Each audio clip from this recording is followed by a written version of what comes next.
전번 주 오후 찬양 이제 인도가 끝나고 조 목사님이 찬양 인도가 끝나고 오 목사님께서 강단에 올라오셔서 이런 말씀을 하셨습니다. 만약 여러분이 5분 이내에 잠드시면 찬양 인도자 책임이고 5분 이후에 잠드시면 설교자 책임이라고 하셨습니다. 아마 그때 여러분들 중에 어떤 분은 지금 졸아야 될까? 5분 후에 졸아야 될까? 하면서 고민하다가 졸지 못한 분이 계실 수 있습니다. 그런데 오늘은 그런 고민을 안 하셔도 됩니다. 왜냐하면 찬양 인도자와 설교자가 한 사람이기 때문입니다. 졸릴까봐 이걸 준비했습니다. 중국말에는요, 춘쿤 qiu파라는 이 말이 있습니다. 무슨 말이냐면 봄에는 졸리고 가을에는 노곤하다라는 이런 뜻이고 이런 말을 이제 자주 합니다. 달력을 보니까 올해는 양력 2월 4일이 입춘이더라고요. 즉 지금 우리는 봄의 계절을 살아가고 있습니다. 그러니 졸리는 것, 중국말에 따르면은 졸리는 것이 너무 당연합니다.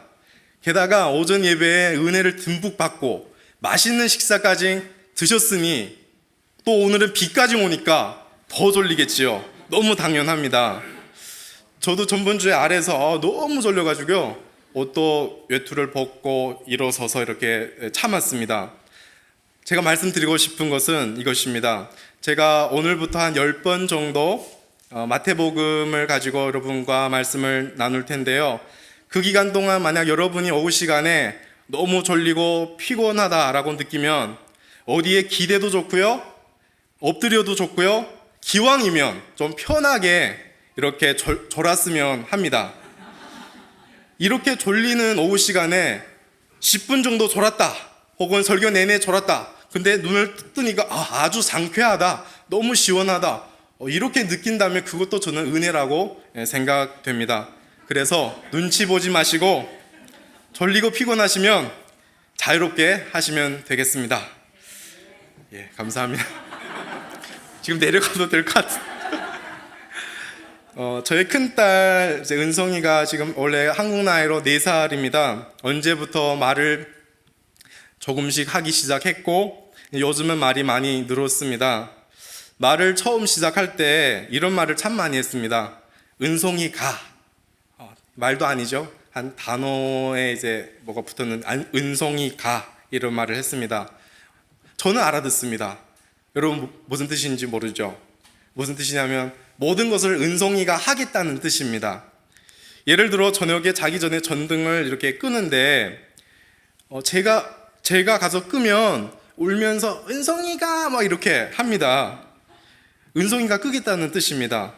이제 모든 것을 자기 뜻대로 하려고 합니다. 그러다가 이제 아빠를 주동적으로 찾을 때가 있습니다. 어떤 한계에 부딪혀서 자기 스스로 할 수 없을 때 아빠를 찾습니다. 아빠의 도움이 필요하기 때문입니다. 저는 이와 같은 모습이 우리 신앙생활, 저의 신앙생활 내지 많은 분들의 신앙생활의 모습이 아닐까 생각합니다. 모든 일들을 나의 생각과 뜻대로 경험대로 막 하다가 한계에 부닥칠 때 간절히 주님께 나와 주님을 찾고 주님의 도우심을 구하지요. 오늘 본문에서도 우리는 자기 스스로 치료 못하는 한 나병 환자가 절망 속에서, 한계 속에서 예수님께 나와 간절히 도움을 청하는 그 장면을 보게 됩니다. 예수님께서는 오늘 본문에 앞서 조국 목사님이 긴 시간을 통하여 산상수훈을 여러분들과 나누었습니다. 예수님 앞에서 산상수훈의 귀한 말씀을 가르쳤습니다. 예수님의 그 가르침은 제자들뿐만 아니라 예수님을 따라온 수많은 무리들이 다 들었습니다. 예수님의 가르침에 이제 그 무리의 반응은 성경에 보면은 놀랐다라고 표현을 합니다. 왜 놀랐냐면 예수님의 그 가르침은 율법 학자들과 달리 권세가 있었기 때문이다 라고 산상수훈은 이렇게 결말을 짓습니다. 그리고 예수님께서 그 산에서 가르침을 끝마치고 이제 산에서 내려오십니다. 예수님의 그 말씀의 권세 때문인지 여전히 수많은 사람들이 예수님을 따랐습니다. 그때 수많은 무리 가운데서 한 나병 환자가 예수님 앞에 나옵니다. 그리고 예수님께 절을 하면서 간구합니다. 뭐라고 간구합니까? 2절 후반부 부분의 말씀인데요. 이렇게 간구하지요. 주여, 원하시면 저를 깨끗하게 하실 수 있나이다. 이 나병 환자가 예수님 앞에 나온 이유는 아주 분명합니다. 그는 깨끗함을 받기 위해서 예수님 앞에 나왔습니다. 당시 독자들에게 당시 사회에서 이 나병 환자란 이 말 자체가 아주 공포와 혐오를 사람들에게 가져다 주었습니다. 오늘날의 이 나병은 치료할 가능한 이런 질병이지만 그 당시 나병은 알려진 치료법이 전혀 없었습니다. 게다가 전염성도 있어서 누구나 다 이 병을 몹시 무서워했습니다. 여러분, 지금도 코로나를 무서워하는 사람도 있겠습니다만, 코로나가 처음 전파될 때 여러분 다시 되새겨 보십시오. 처음에 코로나가 전파될 때 얼마나 무서웠습니까? 처음 접하는 질병이고 그 전염성도 빨라서 너무 무서웠습니다. 코로나 환자가 한 명 나왔다 하도 그때는 진짜 너무 무서웠지 않습니까? 그런데 이 나병은 이 코로나보다 훨씬 무서운 그런 질병입니다. 그래서 그 당시 이 나병 환자들은요, 사회적으로 버림을 당했습니다. 나병 환자들은 가족을 떠나야 했습니다. 그리고 이곳저곳 혼자 또 돌아다니면서 사람들이 없는 그런 곳에서 혼자 스스로 살아야 했습니다. 이처럼 나병 환자들은 사랑하는 사람들을 떠나야 했고 그들과 모든 관계를 끊어야 했습니다. 그러다가 혼자서 그 외로움 속에서 인생을 마쳐야 했습니다. 참으로 비참하고 절망을 가져다 주는 병이었습니다.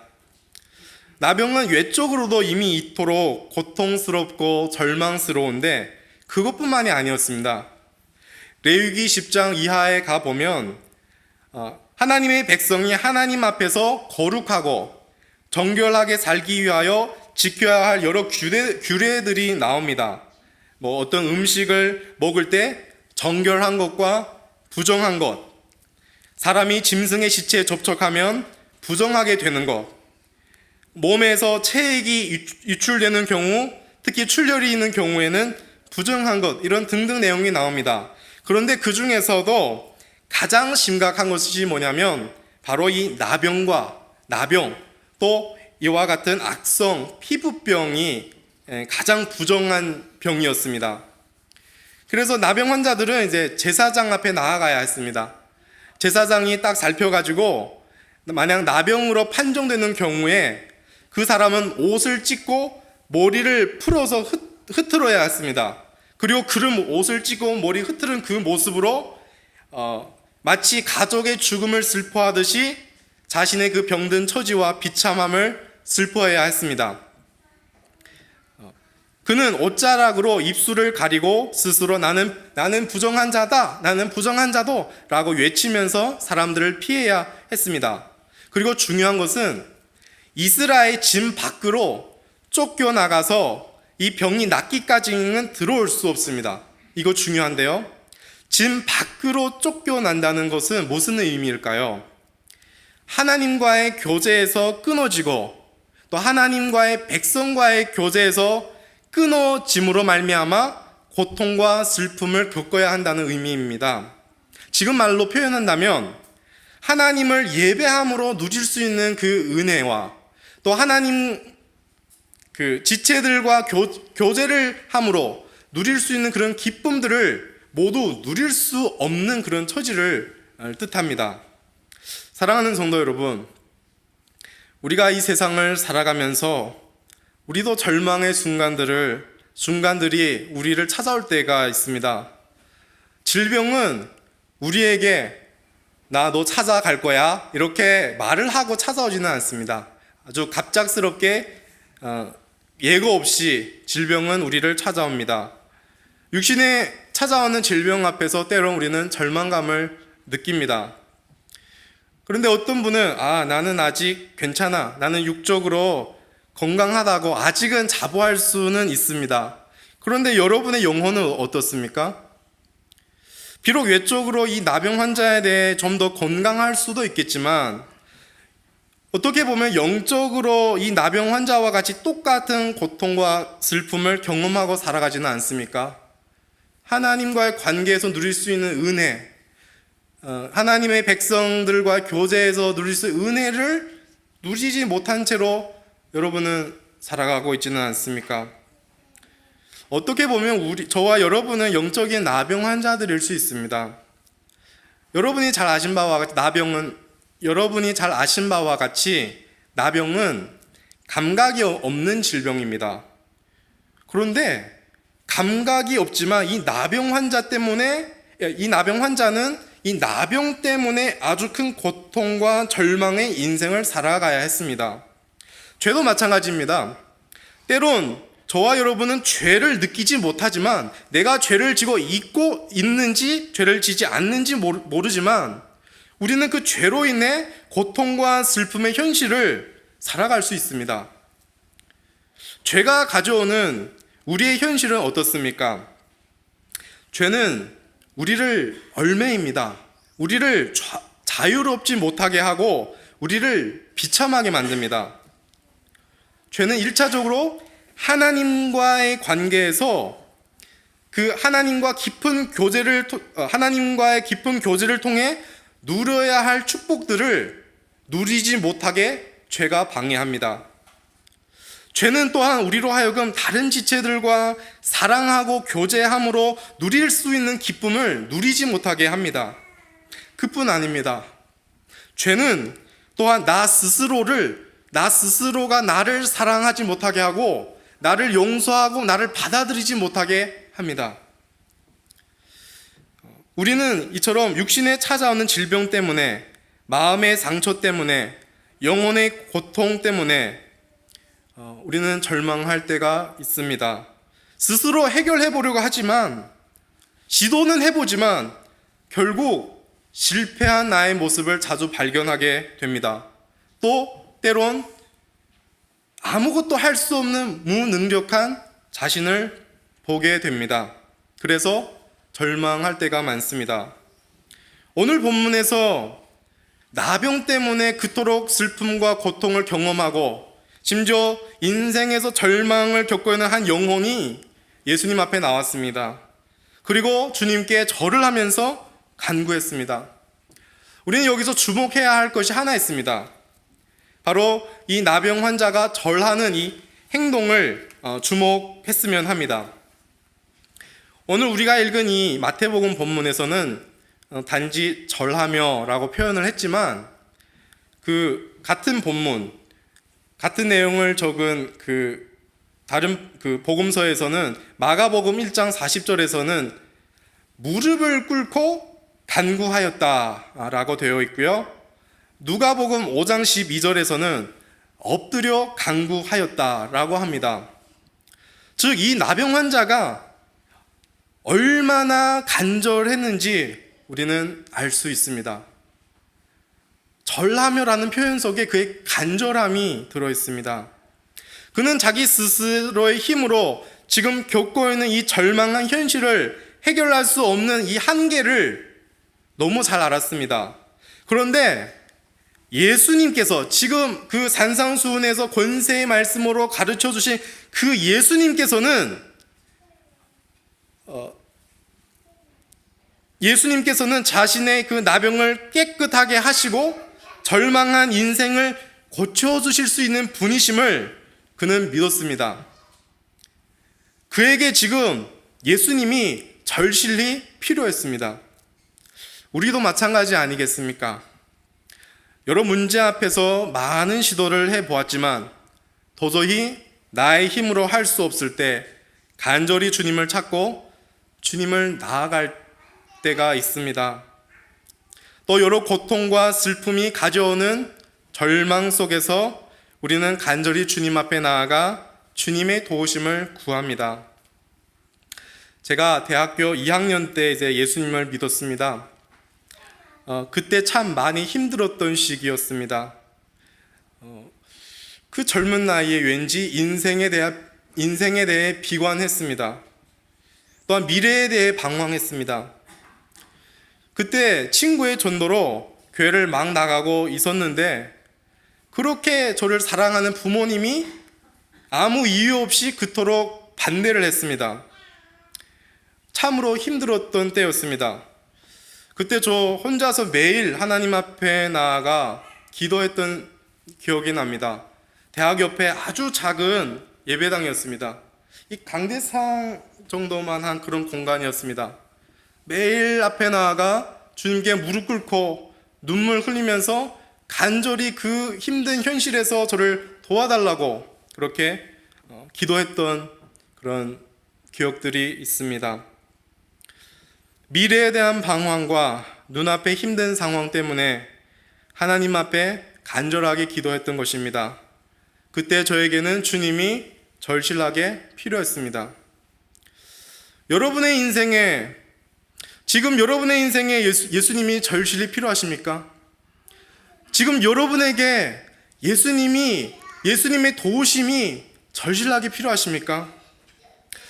예배를 드리는데 은혜를 누리지 못하고, 말씀을 읽는데 살아계신 그 하나님을 만나지 못하고, 기도를 하는데 하나님과 깊은 교제를 나누지 못하는 분이 계실까요?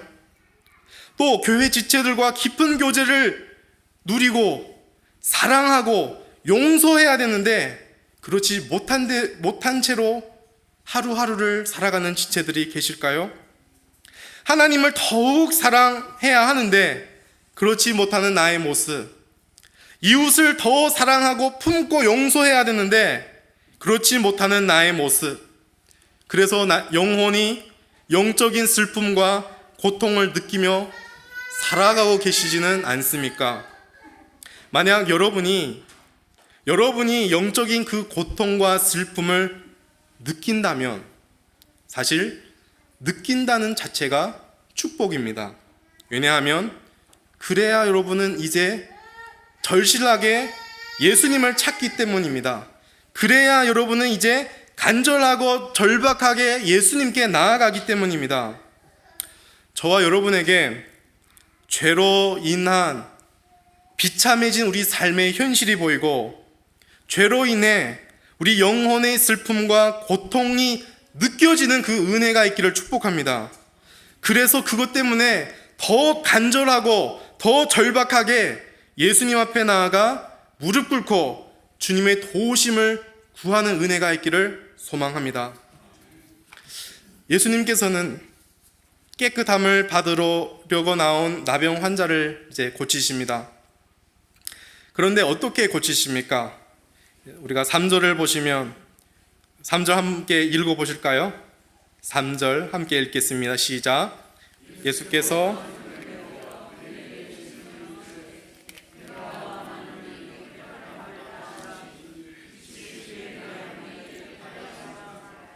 네, 감사합니다. 손을 대시고 그리고 말씀하지요. 손을 대면서 깨끗함을 받으라. 손을 대면서 말씀을 하니까 즉시 깨끗해졌습니다. 예수님은 말씀으로 나병을 깨끗하게 하는 권세를 가지신 분이십니다. 이는 단순히 육적인 그 나병뿐만이 아니라 하나님과의 끊어진 그 관계, 또 이웃과의 그 끊어진 관계도 나았다는 것을 의미합니다. 그런데 여기서도 우리가 주목할 것이 또 하나 있습니다. 예수님은 말씀만으로도 충분히 이 나병 환자를 깨끗하게 하실 수 있는 분이신데 왜 굳이 손을 내밀어서 이 나병 환자에게 대셨을까요? 그것도 이 부정한 나병 환자에게 자신도 이 사람을 이렇게 대시면 자신도 부정해질 수 있는데도 불구하고 기꺼이 손을 대셨습니다. 예수님은 하나님과 모든 사람에게 버림받고 외면당해서 고통과 슬픔을 겪고 있는 이 죄인에게 손을 대셨습니다. 몸을 손을 몸에 댄다는 것은 가장 가깝고 친밀한 접촉을 의미합니다. 예수님은 모든 사람에게 버림받은 자를 찾아오셨습니다. 그리고 그에게 손을 대셨습니다. 그의 가장 가깝고 친밀한 자가 되어 주셨습니다. 예수님은 썩고 냄새나는 이 사람의 그 더러움을 전혀 개의치 않으시고 그에게 손을 대셨습니다. 예수님은 여기에는 예수님의 긍휼하심과 예수님의 사랑하심을 우리는 볼 수 있습니다. 예수님은 죄인과 접촉하심으로 오히려 그 죄를 깨끗하게 하시는 분이십니다. 예수님은 죄로 가득한 우리의 더러움을 개의치 않으십니다. 예수님은 우리 영혼의 더러움을 개의치 않으시고 우리에게 오늘도 손을 내밀어서 우리를 만지시길 원하십니다. 우리의 아픈 몸을 만지시고 상한 우리의 마음을 만지시고 고통과 슬픔으로 인한 우리의 영혼을 예수님은 만지십니다. 죄로 썩어가고 있는, 죄 가운데 있지만 아무 감각도 없는 우리의 영혼을 만지셔서 깨끗하게 하길 원하십니다. 죄로 인해 망가졌던 나와 하나님과의 관계, 죄로 인해 망가졌던 이웃과의 관계, 죄로 인해 망가졌던 나와 나 자신과의 관계를 예수님은 회복시켜 주시기를 원하십니다. 오직 예수님만이 우리를 죄에서 진정한 자유를 얻게 하시고 우리에게 진정한 복된 삶을 회복해 주실 수 있는 분이십니다. 여러분은 죄에서 진정한 자유를 얻길 원하십니까? 죄로 인해 망가졌던 하나님과의 관계, 이웃과의 관계, 나와의 그 관계 속에서 회복받길 원하십니까? 육신의 고통과 그 슬픔, 영혼의 고통과 슬픔이 고치심 받길 원하십니까? 그렇다면 먼저 나병 환자처럼 간절히 예수님 앞에 나아가십시오.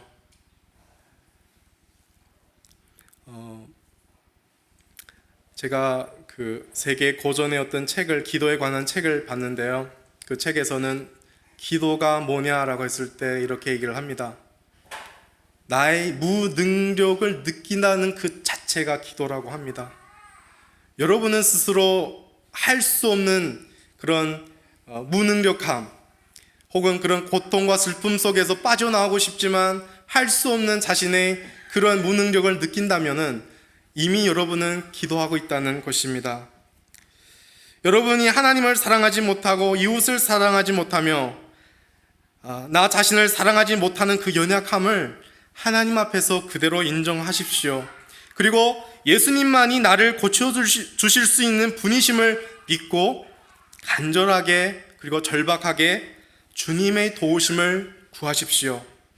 예수님이 분명 저와 여러분을 만지시고 고쳐주실 줄 믿습니다. 우리 이 시간 함께 찬양하면서 간절히 주님을 구하고 주님 앞에 나아가겠습니다.